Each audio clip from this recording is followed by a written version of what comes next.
All right, so that's the cap to the Firestone Ride Right helper air springs that I had installed on the truck. And so the way these work is you just take this off, and this is a Schrader valve, just like you would see on a tire. So what I'm doing is I've got this AirHawk pump, and I can type in whatever pressure I want and put it on there and just put the pressure wherever I want. Now, the minimum for this system is 5 PSI and the max is 100. Although the folks that installed it recommended that I not go above about 70. So it's super responsive, and it changes the ride height pretty quickly. You can see the truck moving up and down. Now the actual springs, airbags, install right back here in between the leaf spring and the frame of the truck. So you can see the leaf spring here and the bottom mount, and then there's the airbag there, and then there's the top mount and the frame of the truck. So the airbags are in place, and obviously there's one on each side. So for this system, they are the same pressure. So the airbags are in place. Now, right now as the truck sits, it has 10 PSI in it.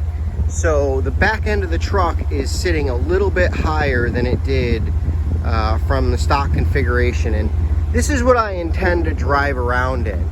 So we did a little, I guess what you would call a seat of the pants test yesterday when I got the truck back. We drove it for about an hour and a half.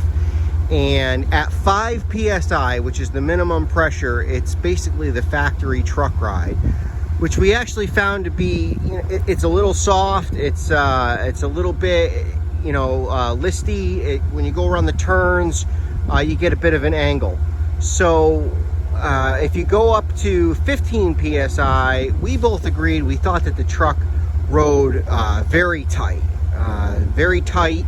Now this is unladen, you know, nothing in the bed of the truck and no trailer. At 15 PSI, we found that it made the truck ride pretty harsh. So we didn't like 15 PSI. I drained some air out of the system. We went back up to 10, and we both agreed that 10 was like the perfect compromise. It gave the truck that little bit of added stiffness, and it just reduced the roll a little bit, and I feel like it just made the truck ride better overall. You can see there is a slight increase in height there, and we'll get a measurement at this PSI, at 10 PSI, and then we'll go back down to 5. And so again, that was kind of the seat of the pants test. So what I'm going to do now is I have a pitch gauge from an RC helicopter blade, and what I'm going to do is drive the truck in a circle at a set speed, which I believe is going to be 15 miles an hour, and we'll see the angle the truck takes on without the airbag pressure at all. And then we'll go up to 10 and see how that affects the angle. And then we'll go up to 15, see how that affects the angle. And then maybe up to 20 and see the difference in the way the truck responds and the difference in the angles.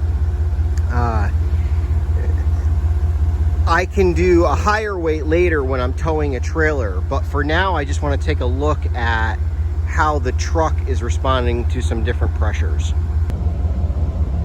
All right, so I depleted all the pressure out of the system. I set this pressure to 5, and we'll see how fast this thing, there we go, it's already at 5. All right, so we'll turn it off right there. It's at 5 pounds. And so it should be factory ride, and we'll see what we get for angle numbers. All right, so the truck is at 5 PSI in the airbag system, and we are just gonna roll out to parking lot circle here, and let's try 15 miles an hour. So that's 15. So at 15 miles an hour, we're reading 17. Going a little below 15. All right, there we go, 15. 15 miles an hour. And it's going a little above 17 and a little below 17. So with 5 PSI in there, I would say we are averaging 17 degrees of angle as it goes around the circle. Let's try it again at 10 PSI. All right, so rather than walk you through every single one of the videos, I did 5 different videos. I ran that system at 5 PSI, 10 PSI, 15 PSI, 30 PSI, and 60 PSI. The results, I measured from a different location too. I was measuring the wheel well over the wheel, and I moved back to measuring the bottom of the hitch. And so at 5 PSI, so no effect on the factory ride, the bottom of the hitch was at 20.5. At 10 PSI, it was at 21 3/8. So it basically went up 1 inch with a 5 PSI increase. Then when I stepped the airbags up to 15 PSI, it went to 21 5/8. So not a huge jump there. But then I went to 30 PSI, and it went up to 22 1/8. So as you can see, 21 1/2 at 15, 22 1/8 at 30. So early on, as you start to inflate the bags, it has a big effect. As you keep going up, it has less and less of an effect. So then I went from 30 to 60.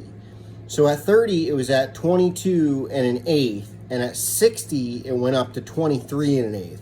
So a 30 PSI increase, it only raised the back of the truck 1 inch. So that was the highest PSI rating that I did, was 60 PSI in the airbags, and it raised the back of the truck 3 inches from where it started. And that was really just, again, unladen and without a trailer on there. And that gave the truck a pretty substantial and a pretty firm ride. So now we'll look at the degrees of lean. This was didn't go quite as predictable as I was hoping. In order to get really solid numbers, you would probably need a larger circle where you could set the cruise control, and then you could probably get a more spot on number. But these numbers were pretty close. They were a pretty good wag, and from what I was feeling behind the seat and what I was seeing on the camera, the numbers are pretty, I think they're pretty accurate. So at 5 PSI, so no effect, the airbags aren't doing anything, the truck was getting 17 degrees of lean as it went around the turn at 15 miles an hour in the parking lot.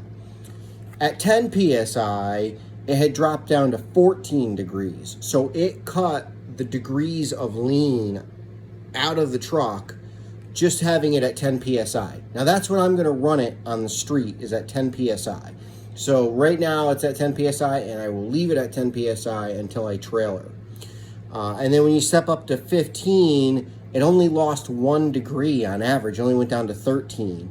And then when we went from 15 to 30, it only dropped 2 degrees. So it dropped 3 degrees of lean going from 5 to 10, but it only dropped 2 degrees going from 15 to 30. So you can see, just like with the height change, it starts to have a diminishing effect on the higher numbers. But still, it's a huge, I would say a huge improvement over, original ride. And the difference is dramatic from behind the wheel. And you can see it in the numbers too. So 5 PSI, no effect, no influence of the airbags. It was getting 17 degrees of lean. At 60 PSI, the max I pumped it up, it was only getting 10 degrees. So it almost cut it in half. And that was at 60, and the max for the system is 100. So you could go higher. But I wasn't going to do that without a trailer on there. And really, I mean, I would say if you put them on for day-to-day driving, 10 PSI is all you need. The truck still drives really great, feels good to drive normally. 10 PSI is probably where you would want it. And then get your trailer on it and figure out where you're going to want to run it with your trailer. But that's the airbag system. I'm super happy with it. I'm 100% I got away from the all-terrain tires and I went to the Michelins and I did the airbag system and I'm done. Like, I think the truck runs great. The ride is fantastic, and it's gonna trailer my boat now, our setup, which is way on the high side of the limit. 7,000 pounds is what it is dry. So then you throw in fuel and some equipment and some gear, you're right up near there. So we are using this truck to the highest of its capacity, and this system is what I think is gonna. This system is not gonna make the limit any higher, but it just makes the truck handle better, and it handles better without a load on it. I'll do another video and another test with the trailer and with the full load when I get a chance to do that.